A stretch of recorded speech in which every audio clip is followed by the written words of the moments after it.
तरीका क्या है इनका, आपको मैं एक इनका प्रोसीजर बताता हूं क्या होता है। कि इनको पता है कि ये स्कीम है कंट्रीब्यूटरी, ये स्कीम है हेल्थ सिस्टम की, हेल्थ स्कीम की। ये लोग डमी पेशेंट बना के लाते हैं और जिस तरह से किसी 5 स्टार होटल के एसी रूम में होते हैं, उनको एक एसी रूम प्रोवाइड कर दिया जाता है। उनको एक दाल चपाती जो भी है, उनको प्लेट 3 टाइम दे दी जाती है, ठीक है ना। और उनको कुछ नहीं होता, वो पूरे फिट होते हैं, फिजिकली पूरे फिट होते हैं। लेकिन क्या है कि इन डॉक्यूमेंट्स एक सिनेरियो, एक सीन ऐसा क्रिएट कर दिया जाता है कि they are affected with this और that kind of disease. Fatehgarh Churian road पे एक अस्पताल है जिसका नाम है जीवन ज्योत हॉस्पिटल। जीवन ज्योत हॉस्पिटल में क्या हो रहा था, जीवन ज्योत हॉस्पिटल में ना तो कोई डॉक्टर थे क्वालिफाइड और ना ही कोई पैरामेडिकल कोई एम्प्लॉयज थे वहां पर। You will be shocked and surprise कि वो अस्पताल चल रहा था किनके सिर पे, वहां के चौकीदार के सिर पे, वहां के स्वीपर के सिर पे, वहां के ओटी जो हैं आपके ऑपरेशन थिएटर, उनके टेक्नीशियंस के सिर पे। ये दवा आप कैसे कर सकते हैं? ये मैं आपको बताता हूं। आई am having all the documents along with me, I am here with all the evidences. मैं अंजाम तक पहुंचा के रहूंगा। मेरी केंद्र सरकार, मेरी पंजाब सरकार, मेरी दोनों को आज आपके चैनल के माध्यम से रिक्वेस्ट है कि आप इस मुद्दे पे संज्ञान लीजिए। अगर नहीं लेंगे तो मैं PIL जो है, पब्लिक इंटरेस्ट लिटिगेशन जो है, मैं हाई कोर्ट में इसके खिलाफ दायर करूंगा। I am having all the evidences along with me and I am supposed to produce all the evidences in the court. D4U news देख रहे तमाम दोस्तों को दीपक भंडारी का नमस्कार। हम आज के आपके सामने एक बार फिर ECHS यानी ex serviceman contributory health scheme के तहत जो घोटाले हो रहे हैं उसको सामने लेकर आ रहे हैं। इस बार जो घोटाला हुआ है उसे सुनकर आपके पैरों के तले फिर जमीन निकल जाएगी। एक अस्पताल पकड़ा जाता है जहां पर मरीजों का इलाज जो है डॉक्टर नहीं बल्कि सीवरमैन, ड्राइवर और दर्जा 4 कर्मचारी होते हैं। वहां पर जो दवा की दुकान है वो भी अनक्वालिफाइड पर्सन की ओर से चलाई जा रही है। 3 अल्ट्रासाउंड मशीनें वहां पर पड़ी हुई हैं जिसकी रजिस्ट्रेशन नहीं है। उसकी शिकायत होती है, मामला पकड़ में आ जाता है, उसकी रिपोर्ट के आधार पर उसी अस्पताल को सस्पेंड कर दिया जाता है लेकिन बाद में बहाल कर दिया जाता है। ये इतना बड़ा गोलमाल है जिससे सुनकर हम भी हैरान है। अब हमारे साथ इस मामले को लेकर जो साथ जुड़े हैं वो हैं NK शर्मा, ये एडवोकेट हैं। इनका कहना है कि अगर इस मामले में सही जांच नहीं हुई तो इन्होंने इनकी CBI जांच करवाने की भी इनकी मांग है और ये भी कहते हैं इनको जरूरत पड़ी तो हाई कोर्ट में एक जनहित याचिका भी दायर करेंगे। शर्मा जी नमस्कार, आपका हमारे D4U न्यूज चैनल में स्वागत है। सर थोड़ा बताएंगे ये क्या मामला है और हमारे दर्शकों को भी क्या कैसे ये गोलमाल चल रहा है जरा। देखें, ये जो एक स्कैम है ये सिर्फ एक अमृतसर का स्कैम नहीं है, मैं इसको एक राष्ट्रीय स्तर का स्कैम मानता हूं। और इस स्कैम में बड़ी इंटरेस्टिंग चीजें हैं जो कि पूरे दिशा के गोलमाल जो स्थिति है उसको प्रदर्शित कर रही हैं। एक हॉस्पिटल में हम लोग ECHS जिसे हम ex serviceman contributory health scheme की जो है उसको कैसे उसकी वायलेशन हो रही है सिस्टम की और उसके बलबूते पे किस तरह से देश को खाया जा रहा है। मैं सिर्फ ये नहीं कहता कि किसी एक स्टेट की सरकार को, पूरे मुल्क को, और मुल्क को किसके सिर पे खाया जा रहा है, जो लोग हमारी रक्षा करते हैं, जो लोग सीमा पर बैठकर हमारी रक्षा करते हैं, अपने घरों से दूर रहकर हमारी रक्षा करते हैं और उनके बलबूते पर, उनके बल पर एक पैसा लूटा जा रहा है। This is the robbery. मतलब जो पैसा उनकी भलाई पर खर्च होना चाहिए वो पैसा कुछ लोग अपने जेबों में डाल रहे हैं। देखिए, अस्पताल का नाम बताएंगे जरा। मैं तफसील में आपको बताता हूं जी कि हम लोग टैक्सेस हैं, आज एक बड़ा मुद्दा है, इनकम टैक्स है, वैट है। वैट हर बंदे पे एप्लीकेबल है, एक्साइज ड्यूटी है। ये गवर्नमेंट क्यों लेती है? For the welfare purposes. लेकिन यही पैसा जो है, ये पैसा कहां हड़पा जा रहा है, मैं उसका आज आपको विस्तार पूर्वक जो है उसका सिस्टम बताता हूं। फतेहगढ़ चूड़ियां रोड पे एक अस्पताल है जिसका नाम है जीवन ज्योत हॉस्पिटल। जीवन ज्योत हॉस्पिटल में क्या हो रहा था, जीवन ज्योत हॉस्पिटल में ना तो कोई डॉक्टर थे क्वालिफाइड और ना ही कोई पैरामेडिकल कोई एम्प्लॉयज थे वहां पर। You will be shocked and surprise कि वो अस्पताल चल रहा था किनके सिर पे, वहां के चौकीदार के सिर पे, वहां के स्वीपर के सिर पे, वहां के ओटी जो हैं आपके ऑपरेशन थिएटर, उनके टेक्नीशियंस के सिर पे। ये दवा आप कैसे कर सकते हैं? ये मैं आपको बताता हूं। आई am having all the documents along with me, I am here with all the evidences. मेरे पास सब कुछ है। देखिए, ऐसा था कि इस चीज की शिकायत यहाँ के सिविल सर्जन को दी गई। मैडम प्रभदीप कौर थे यहाँ पर, मैडम जॉल, उन्होंने उस शिकायत के बेसिस पे 3 डॉक्टरों की एक टीम बनाई। ये कब कब टीम बनाई थी? ये दिसंबर का मामला जी। 21 दिसंबर को उन्होंने रेड किया था इस हॉस्पिटल में, जीवन ज्योत अस्पताल, जीवन ज्योत हॉस्पिटल में। आई am having all the documents. उसके लिए क्या था कि ये एक लेटर है, ये लेटर आईएमए ने दी थी, और ये आईएमए ने लेटर दी थी सिविल सर्जन को। उन्होंने शिकायत की थी कि जो हमारा डॉक्टर्स का नोबल प्रोफेशन है उसकी धज्जियां उड़ाई जा रही हैं और उसको बदनाम कर रहे हैं। और कैसे बदनाम कर रहे हैं उसका उन्होंने ये सारा उन्होंने इसमें लिखा था। ये everything is mentioned over here. ये पूरी लेटर की लेटर उन्होंने दी। टीम बनाई, उसके बाद क्या हुआ? इस लेटर के बेसिस पे डॉक्टर जॉल ने 3 डॉक्टर्स की एक टीम बनाई। वो टीम जो है ये इसमें पूरा मेंशन्ड है। वो टीम 21 दिसंबर 2019 को दस्तक देती है हॉस्पिटल में। वहां पर 13 मरीज मिलते हैं, 13 मरीज मिलते हैं, और जो 13 के 13 मरीज हैं वो लोग बोलते हैं जी कि हमें एडमिट किया है डॉक्टर हरपाल सिंह ने। अच्छा। And it is totally ridiculous कि वो जिसे डॉक्टर हरपाल सिंह कह रहे हैं वो डॉक्टर नाम से उसका कोई ताल्लुक ही नहीं है, उसका मेडिकल प्रोफेशन से कोई ताल्लुक ही नहीं है। He is just a shopkeeper, you can say, उससे ज्यादा नहीं है। वहां पर ना तो कोई डॉक्टर थे, ना ही वहां पर कोई आपका पैरामेडिकल के कोई भी टेक्नीशियन थे या कोई भी मेंबर नहीं था। सिर्फ sweepers, operation theatre technicians, drivers, ये आपके क्लास 4 जितने भी एम्प्लॉइज थे, they were used to give the treatment to the patients. 13 के 13 जितने थे पेशेंट्स, उनकी जो स्टेटमेंट्स थी और उन किसी भी प्रोफेशनल डॉक्टर की नॉन अवेलेबिलिटी के बेसिस पे 3 डॉक्टर्स की टीम ने एक रिपोर्ट बनाई। वो report they submitted to the doctor Johal, उन्होंने सिविल सर्जन को दिया। Based upon that report immediately civil surgeon ने लेटर एक लिखी कमिश्नर पुलिस को, और एक लिखी हेड डिपार्टमेंट को, और एक उन्होंने लेटर लिखी ईसीएचएस के डायरेक्टर को कि इनकी ये यहां पर हो रहा है और इनकी इनपैनलमेंट जो है वो इमीडिएटली ईसीएचएस से रद्द की जाए, कैंसिल की जाए। और कमिश्नर साहब को बोला गया कि इन पर जो भी कानूनी कार्रवाई बनती है वो की जाए, क्योंकि आप वो पत्र दिखाएंगे जरा? जी डेफिनेटली, जी डेफिनेटली। ये आप देखिए जी, ये जो सिविल सर्जन के लेटर है। नहीं, थोड़ा दिखाएं, थोड़ा 1 मिनट दिखाएं जी। मैं चाहूंगा कि आप दिखाएं जी। सिविल सर्जन की लेटर है, ये सिविल सर्जन की लेटर है जो उन्होंने ईसीएचएस डायरेक्टर को लिखी है। होल्ड रखें जरा, कुछ हिलाएं नहीं जी। ये देखिए, इसमें स्पष्ट लिखा हुआ है कि यहाँ पर जो इनकी रिपोर्ट है उसके आधार पर यहाँ पर कोई डॉक्टर नहीं है, और जो इलाज कर रहे हैं वो दर्जा 4 कर्मचारी कर रहे हैं। इसी के आधार पर इसको रद्द करिए। स्पष्ट लिखी है, ये डायरेक्टर ईसीएचएस के डायरेक्टर को पत्र लिखा गया है। सानी शर्मा, इसके आगे दिखाइए, इसके आगे देखिए, ये सिविल सर्जन से, ये पुलिस कमिश्नर को है। इसके बाद पुलिस कमिश्नर को भी ये पत्र लिखा गया है, जिसमें ये लिखा गया है कि इनके ऊपर जो है कोई एक्शन लिया जाए, appropriate action should be taken by those peoples जो ये ऐसे काम कर रहे हैं, बिना डॉक्टर के ही मरीजों का इलाज कर रहे हैं। अच्छा, इसके बाद इसमें ये कब लिखा गया सर, बताइए? ये लिखा गया जी 23 दिसंबर को। उन्होंने बोला है कि ये जो अनलॉफुल एक्टिविटी हो रही है, legal action must be taken against this. अच्छा, और इसके बाद? हाँ, इसके बाद क्या है जी कि ये मैं आपको बताता हूँ, कमेटी की रिपोर्ट भी होगी।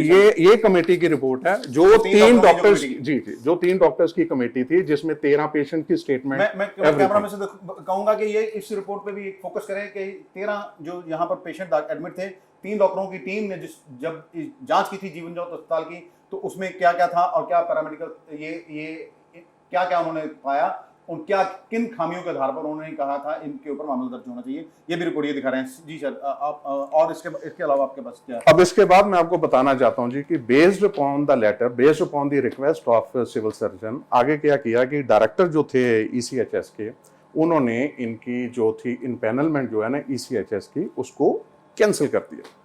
अब आगे मुद्दा बड़ा इंटरेस्टिंग है। तब इनके बिल फंस गए, बहुत मोटा पैसा फंस गया होगा इनका। तो मसला है ही पैसे का। यहां पर आज जितने भी ये इस तरह के हॉस्पिटल्स हैं, ये सेवा के लिए तो है ही नहीं है, ये तो पेशेंट की ट्रीटमेंट के लिए है नहीं है। ये तो है कि कमर्शियल एक्टिविटी भी वो होती है कि आप कमर्शियल किसी को कुछ दे भी ले रहे हो और ले भी रहे हो। यहां पर आप दे तो कुछ भी नहीं रहे, ले ही ले रहे हो। मतलब डॉक्टर नहीं है तो ये भी समझ से परे है अभी किस तरह इन लोगों को अस्पताल चलाने की इजाजत मिली हुई है, सब लोग आंखें मूंद कर। देखें, ये राष्ट्रीय मुद्दा है, ये एक बहुत बड़ा मुद्दा है और राष्ट्रीय लेवल पे मैं इसको मोदी साहब, मैं इसको हेल्थ मिनिस्ट्री और इसको मैं पूरे हिंदुस्तान में फैलाना चाहता हूं कि अगर if this thing is happening in Amritsar, definitely it is happening everywhere in India, in each and every corner of India. आप ये देखिए कि हमारी सरकार का, हमारे टैक्स का कितने पैसे की दुरुपयोग हो रहा है और किस तरह से हो रहा है। आज हम पैसे को चिल्ला रहे हैं, कल को आज ये महामारी जो चल रही है कोरोना की, इसका जिस दिन वैक्सीनेशन आ गया, हमें वैक्सीनेशन गरीब लोगों को मुफ्त भी देना पड़ेगा। वो पैसा कहां से लाना हमने? ये पैसा जो लोग हड़प रहे हैं, ये पैसा देश का पैसा है, ये पैसा जनता का पैसा है और ये उन लोगों के सिर पे लूट रहे हैं जो लोग हमारी रक्षा कर रहे हैं सीमा पर बैठ के, जो अपने घरों से इतनी दूर बैठ के अपनी जान की परवाह न करते हुए हमारे देश की सेवा कर रहे हैं। This is totally ridiculous. अच्छा, थोड़ा इसके बाद क्या हुआ? चलिए ये तो हो गया जी। इसके बाद क्या हुआ कि अब जो डायरेक्टर थे ECHS के, उनको मालूम था कि अगर मैं सिविल सर्जन की रिक्वेस्ट पे कोई एक्शन नहीं लेता तो ये मुद्दा काफी बड़ा बन सकता है। उन्होंने क्या किया कि ECHS के डायरेक्टर जो थे, उन्होंने सिविल सर्जन की जो रिक्वेस्ट लेटर थी उसके बेसिस पे इनकी इनपैनलमेंट जो है वो रद्द कर दी। अब मुद्दा आगे मजेदार है। इनका 1 से 3 करोड़ रुपया लगभग, मेरे को एग्जैक्ट अमाउंट है लेकिन मैं समय पे बताऊंगा आपको। आई am having all the documents with me. वो भी कितना पैसा का बिल इनके पास गया, कितना का बना, वो मेरे सब पास है मेरे पास। अच्छा, तो ये वो उन मरीजों का पैसा था जो ये इलाज कर रहे थे और ECHS को भेज रहे थे बिल पास होने के लिए। ये एक्स सर्विसमैन जो हमारे देश की सेवा की है, उनके सिर के बाल मुंड रहे थे ये लोग। अब इन्होंने क्या किया, वो पैसा जो है इन्होंने उसको कैंसिल कर दिया। उनसे जो बिल बनाए, अब तरीका क्या है इनका, आपको मैं एक इनका प्रोसीजर बताता हूं क्या होता है। कि इनको पता है कि ये स्कीम है कंट्रीब्यूटरी, ये स्कीम है हेल्थ सिस्टम की, हेल्थ स्कीम की। ये लोग डमी पेशेंट बना के लाते हैं और जिस तरह से किसी 5 स्टार होटल के AC रूम में होते हैं, उनको एक AC रूम प्रोवाइड कर दिया जाता है। उनको एक दाल चपाती जो भी है, उनको प्लेट 3 टाइम दे दी जाती है, ठीक है ना। और उनको कुछ नहीं होता, वो पूरे फिट होते हैं, फिजिकली पूरे फिट होते हैं। लेकिन क्या है कि इन डॉक्यूमेंट्स एक सिनेरियो, एक सीन ऐसा क्रिएट कर दिया जाता है कि they are affected with this और that kind of disease. Paper files में उसको बना दी बीमार। वो सिर्फ एक डमी पेशेंट। ये आप सुनिए, देखिए किस तरह ये खुलासा कर रहे हैं। इन्होंने बड़े तह तक तहकीकात की है। तो ये जी समझिए, ये एक डमी पेशेंट है। हम इन्हें पेशेंट तो बोल ही नहीं सकते। मैं तो इनको सिर्फ एक्स सर्विसमैन बोलूंगा, मैं इनको पेशेंट बोलूंगा नहीं। उनको क्या उनको पता होता है? कुछ सर्विसमैन जो है, एक्स सर्विसमैन बोले होते हैं, उनको तो ऐसे कहा जाता है, जो हमारे जानकारी में ये मामला आया था कि आप कमजोर लग रहे हो, हम आपकी 1 दिन, हफ्ता, 10 दिन रख के आपकी सेवा करेंगे। इस तरह के मामले, क्या आपको लगता है इस तरह के मामले उनको पता होता है? देखें, इसमें क्या है कि इसमें बिचौलिए भी होते हैं। इन्होंने बंदे अपने एजेंट छोड़े होते हैं कि आप एक्स सर्विसमैन को बोलो कि आपको ये सहूलतें देंगे, 4 दिन आराम से बैठो, थोड़ा बहुत पैसा भी आपको दे देंगे। अब मैं आपको बताता हूँ, अगर एक पेशेंट के सिर पे एक बंदा 1 लाख रुपया ले रहा है तो उसमें से 5,000 रुपया अगर उसको दे भी देगा तो उसको कोई दिक्कत नहीं। बिल्कुल सही बात है। आप मेरी बात को समझ गए ना। अच्छा, एक्स सर्विसमैन बोलता है, कहता मैं भी तो घर में ऐसे बैठा ही हूँ, चलो 5-6 दिन होटल एक आउटिंग होगी और उसके बाद क्या कि घर में खाली नहीं आ रहे, 5,000 रुपया लेके आ रहे हैं। मैं एजेंटों की, ये पूरे पैसे की, मैं पूरी स्टिंग आपको वो भी सारा दूंगा। Let the time come, let the right time come. अच्छा, फिर क्या है कि ये लोग वही पैसा जो है डमी पेशेंट बना दिया, उसके डमी बिल बना के इन्होंने आगे बेच दिया। अब आगे क्या है, आगे उन्होंने उसके बेसिस पे जो उनके सिस्टम्स हैं, जो प्रोसीजर्स हैं, जो उनके बाई लॉज हैं, उसके अकॉर्डिंगली उन्होंने सैंक्शन किया और उन्होंने पैसा जो है बेच दिया।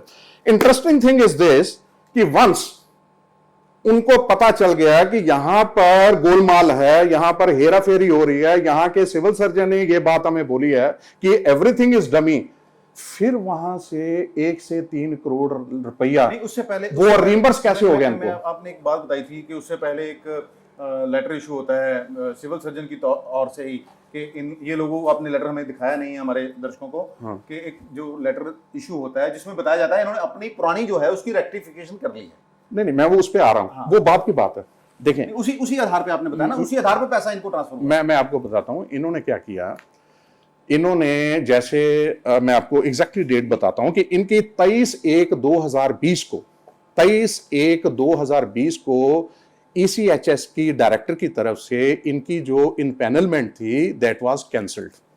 अच्छा, इसके बाद क्या हुआ कि अब इनकी क्या सेटिंग हुई है, ऊपर पैसे की सेटिंग हुई है, कितने पैसे की सेटिंग हुई है, वो भी मैं उसका भी हम बाद में आपको पूरा उसका भी तफसील में बताऊंगा। के तहत सब कुछ मांग सकते हैं। उसमें क्या है कि with in A tenure of 2 months, मेरे को एग्जैक्टली 9/4/2020 को डायरेक्टर इनको दोबारा एनओसी सर्टिफिकेट दे देते हैं और कहते हैं जी कि जो पिछला हुआ था, गोलमाल जो भी हुआ था, वो सब रेक्टिफाई हो गया। वो पत्र भी आपके पास वो मेरे पास है पत्र, वो मैं आपको बताता हूं, वो भी रेक्टिफाई हो गया। This is the letter. ये देखिए पहले सिविल सर्जन लिखती हैं ईसीएसएस के डायरेक्टर डॉक्टर प्रदीप कौर जौहल कि इनकी जो है इंपैनलमेंट रद्द कर दी जाए। बाद में वही लिख देती हैं कि इन्होंने अपनी पुरानी रेक्टिफिकेशन कर ली है, इसको अब इनको जो है ठीक ये अब आगे से जो है पुरानी गलतियां नहीं दोहराएंगे। आपका कहने का मतलब है इसी आधार पर इनका जो पेमेंट है जो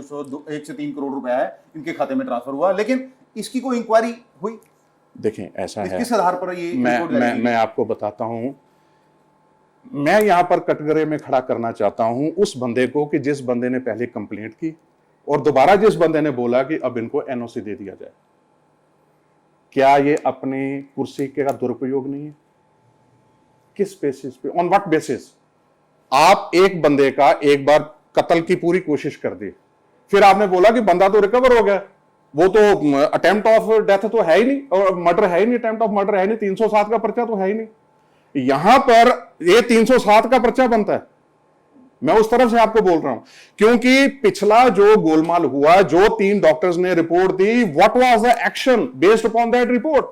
आपने क्या किया? कागजों में कर दिया कि जैसे वो लोग कागजों में सिर्फ डमी पेशेंट बनाते हैं, आपने क्या किया कि कागजों में सिर्फ कार्रवाई कर दी और उसको दोबारा रिक्वेस्ट लेटर भेज दी। देखिए बड़ा अहम मुद्दा है, इन्होंने शर्मा जी ने बड़ी अहम बात की है। जो 3 डॉक्टरों की रिपोर्ट की गई थी उन जीवन ज्योति अस्पताल के खिलाफ, उस रिपोर्ट को दरकिनार कर दिया गया, उस पर कोई एक्शन नहीं लिया। उस पर एक्शन लेने की बजाय उनको फिर से इजाजत दे दी गई कि आप पैसा खाते रहो, डमी मरीजों को भर्ती करते रहो, और क्योंकि इनका एक पूरा एनेक्सिस बन चुका है, इनको पता है कि कैसा पैसे खाना है। शर्मा जी, मैं चाहूंगा कि आप और क्या क्या है आपके पास इस बारे में, आप और क्या खुलासा? मैं बताता हूं जी कि सबसे जरूरी चीज बताने वाली ये है कि ये लेटर इशू करने की जरूरत क्यों पड़ी।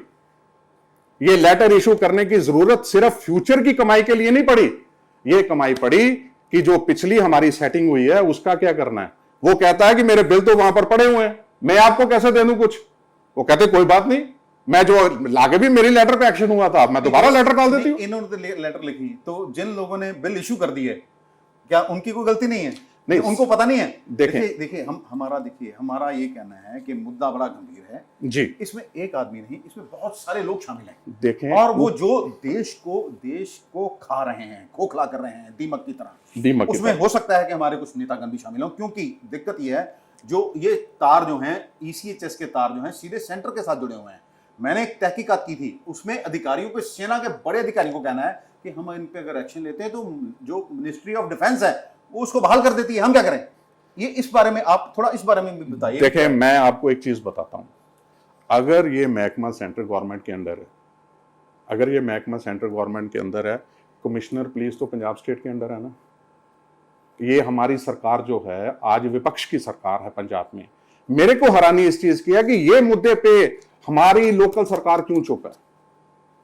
इस मुद्दे पे आप केंद्र सरकार को घसीट सकते हो कि भाई ये सब कुछ हो रहा है, ये धांधलियां हो रही हैं, and who is responsible for all this stupid things. मतलब जनता को दिखावे के नाम पर ही भाषणबाजी और सब कुछ। सच्चाई तो ये है जो आप दिखा रहे हैं। मैं आपको बताता हूं ना, ये सच्चाई है। और जितनी देर तक आप इन लोगों को लीवरेज देंगे, ये आपकी बात से मैं 100% सहमत हूं कि ये मसला यहां तक का नहीं है। मैंने शुरू में बोला है कि ये राष्ट्रीय मुद्दा है। ये राष्ट्रीय मुद्दा क्यों है? क्योंकि ये तारें यहां से सब जगह से दिल्ली को जुड़ी हुई हैं। क्योंकि ईसीएचएस तो पूरी दुनिया में फैली है, पूरी दुनिया भारत में है। और ये स्कीम इसलिए बनाई दी गई थी कि हमारे for the welfare of the फायदा मिले। बिल्कुल, लेकिन जो तो लोगों ने तो बड़े बड़े अस्पताल बना लिए और करोड़ों रुपए कमा रहे हैं। इसका दुरुपयोग हो रहा है। और इस मुद्दे को, एक चीज मैं और बोलता हूं पटारी साहब आपसे, मैं उन लोगों में से नहीं हूं कि सिर्फ मुद्दे को उठाऊं, मैं कार्रवाई भी करता हूं। आपको मालूम है, अंजाम तक पहुंचा के रहेंगे। मैं अंजाम तक पहुंचा के रहूंगा। मेरी केंद्र सरकार, मेरी पंजाब सरकार, मेरी दोनों को आज आपके चैनल के माध्यम से रिक्वेस्ट है कि आप इस मुद्दे पे संज्ञान लीजिए। अगर नहीं लेंगे तो मैं PIL जो है, पब्लिक इंटरेस्ट लिटिगेशन जो है, मैं हाई कोर्ट में इसके खिलाफ दायर करूंगा। I am having all the evidences along with me and I am suppose to produce all the evidences in the court. और वहां पर मैं तार तार करके, और उससे ये सिर्फ यही नहीं खुलेगा, वो एक धमाका होगा और वो राष्ट्रीय स्तर का धमाका होगा, जिसका सुराग जो है वो अमृतसर से, जो बोलते हैं ना कि एक डोर होती है तो उसको आग जो है वो अमृतसर से लगेगी, लेकिन धमाका पूरे राष्ट्र में होगा। अच्छा शर्मा जी, एक और बात, आज बड़ी मांग उठती है जी CBI को दे दिया जाए, लेकिन ये तो क्लियर कट हो रहा है कि इसमें घपला हो रहा है, तो फिर इसकी जांच करवाने की क्या जरूरत पड़ती है? आप नहीं समझते जो लोग ये घपला कर रहे हैं या जो लोग पकड़े जाते हैं उनके ऊपर देशद्रोह का मामला दर्ज होना चाहिए? देखें, ऐसा है कि ये मामला है ही देशद्रोह का। देशद्रोह का इसलिए है कि जो देश की रक्षा करते हैं उनके सिर पे ये धांधली हो रही है। देखें, CBI सेंट्रल गवर्नमेंट के अंडर है। CBI का इसका खुलासा उसको करना चाहिए। देखें, एक चीज है कि जितनी देर तक कोई रिपोर्ट CBI नहीं देती, और CBI जो भी अगर एक्शन लेती है या कोई इंक्वायरी करती है, तो I am ready to support them. उनको जो जो डॉक्यूमेंटेशन की चाहिए होंगी वो मैं सब चीज प्रोवाइड करूंगा, और उनको बताऊंगा कि किस तरह से ये धांधली जो है वो हो रही है। और ये धांधली सिर्फ अमृतसर में नहीं हो रही, सिर्फ पंजाब में नहीं हो रही, ये पूरे राष्ट्र में हो रही है। सो सेंट्रल गवर्नमेंट से ये हमारा कहना है, उनसे रिक्वेस्ट है कि आप इस पे जल्द से जल्द जो है CBI बैठाएं, और जो भी कल्प्रिट्स हैं उनके अगेंस्ट एक्शन लें, और फ्यूचर में ऐसे सिस्टम्स बनाएं ताकि ये पैसे का दुरुपयोग ना हो सके। और जिस दिन इस पैसे का दुरुपयोग होना बंद हो गया, मैं आपको लिख के दे सकता हूं कि ये जो खर्चा है जो एक्स सर्विसमैन अपना कंट्रीब्यूटरी हेल्थ स्कीम पे हो रहा है, उसको 25% पे आ जाएगा। उसमें हमारी हम ये केंद्र सरकार को सुझाव देना चाहते हैं। ये इस पे हमारी इन्वेस्टिगेशन के अनुसार इस पे हर साल 3,000 से 5,000 करोड़ रुपया जो है स्कीम पर खर्च होता है जी। तो क्या सरकार अपने अस्पताल नहीं बना सकती? ये एक तो लोगों को रोजगार मिलेगा। आप जानकर हैरान होंगे, कई डॉक्टरों ने भी इसकी शिकायत की है, लेकिन ये नक्शा इतना तगड़ा है, इन लोगों के इतने गंभीर, इनकी जड़ें पाताल में जा चुकी हैं, होता कुछ नहीं। देखें, मैं आपके माध्यम से आदरणीय प्राइम मिनिस्टर मोदी जी से आग्रह करना चाहता हूं कि आत्मनिर्भरता जो है वो सरकार भी अपने आप में लाए। कैसे लाए? जहां तक स्कूलों और अस्पतालों का सवाल है, निजी स्कूल और निजी अस्पताल इस तरह से दीमक की तरह लूट रहे हैं पूरे मुल्क को, पूरी जनता को, पूरे देश को, कि जिसका हिसाब ही नहीं लगाया जा सकता। मोदी साहब, आप हमें आत्मनिर्भरता का मैसेज दे रहे हैं, हम कबूल करते हैं आपका मैसेज, लेकिन आप भी हमारे एक रिक्वेस्ट मानिए कि सरकार भी आत्मनिर्भर बने।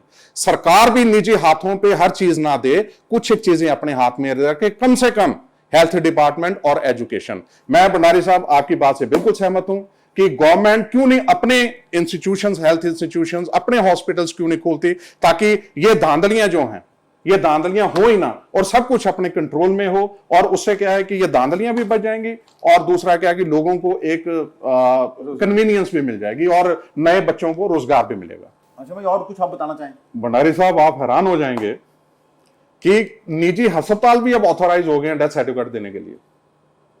ये बंदा जिसको ये 13 पेशेंट बोल रहे हैं कि मेरे को इन शख्स ने, इस बंदे ने एडमिट किया, इसका नाम हरपाल सिंह है। और ये जो सोशल मीडिया पे जो भी अपना ये विशेष या दिवाली की या कुछ भी डाल रहा है, उसमें अपने आप को लिख रहा है doctor Harpal Singh. Neither he is having any degree nor any diploma, और ये बंदा है ही कुछ नहीं है, और ये अपने आप को डॉक्टर दे रहा है। और ये देखिए, ये हैरानी वाली चीज ये है कि on what basis he is issuing the death certificate, ये किस अथॉरिटी के साथ है? देखिए, ये भी बड़ी बात है कि एक बंदा जो है उसके पास कोई MBBS की डिग्री नहीं है, लेकिन वो जो है एक किसी मरीज को डेथ सर्टिफिकेट इशू कर रहा है, किस बिहाफ पे? ये तो बहुत बड़ी हैरानी वाली बात है। और सबसे बड़ी बात, प्रशासन, सरकार और सेहत महकमा सब चुप हैं, सब तमाशा देख रहे हैं। ये थे एडवोकेट अंकित शर्मा, जिन्होंने बताया कि किस तरह ECHS में गोलमाल चल रहा है। ये तो एक मामला होगा कि पहले एक अधिकारी की ओर से कहा जाता है कि वहां पर दर्जाचार कर्मचारी जो है मरीजों का इलाज कर रहे हैं, इसलिए इनकी इम्पैनलमेंट को रद्द कर दिया जाए। बाद में 4 महीने बाद क्या जादू होता है, वही अधिकारी रिपोर्ट लिख देती हैं कि इन्होंने अपनी पुरानी जो है वो अब कमियां दूर कर ली हैं, इसलिए इनको इम्पैनल कर दिया जाए। और ईसीएचएस के अधिकारी भी वाह वाह, उनके भी क्या कहने, वो भी बिना किसी सोचे समझे इनको इम्पैनल कर देते हैं। और ये इतना ही नहीं, और जो 1 से 3 करोड़ रुपए की राशि, जैसा कि हमें एडवोकेट शर्मा ने बताया कि वो राशि भी इनके खाते में ट्रांसफर हो जाती है, और लेकिन कोई मामला तक दर्ज नहीं होता। ऐसे कौन लोग सामने आएंगे? जनता को जवाब चाहिए, आखिरकार देश को कौन लूट रहा है और लूटने वालों के खिलाफ क्या कार्रवाई हो रही है। हम और हमारे चैनल के माध्यम से जनता जवाब चाहती है। ये इन्होंने भी कहा है कि इस मामले को हम दबने नहीं देंगे। हम भी कहते हैं कि हम इनका पूरा साथ देंगे, भले ही कोई बिक जाए लेकिन हम बिकेंगे नहीं। हम इनका पूरा साथ देंगे और मामले की पूरी तह तक और इसको अंजाम तक पहुंचा के रहेंगे। अमृतसर से D4U न्यूज के लिए दीपक भंडारी की खास रिपोर्ट।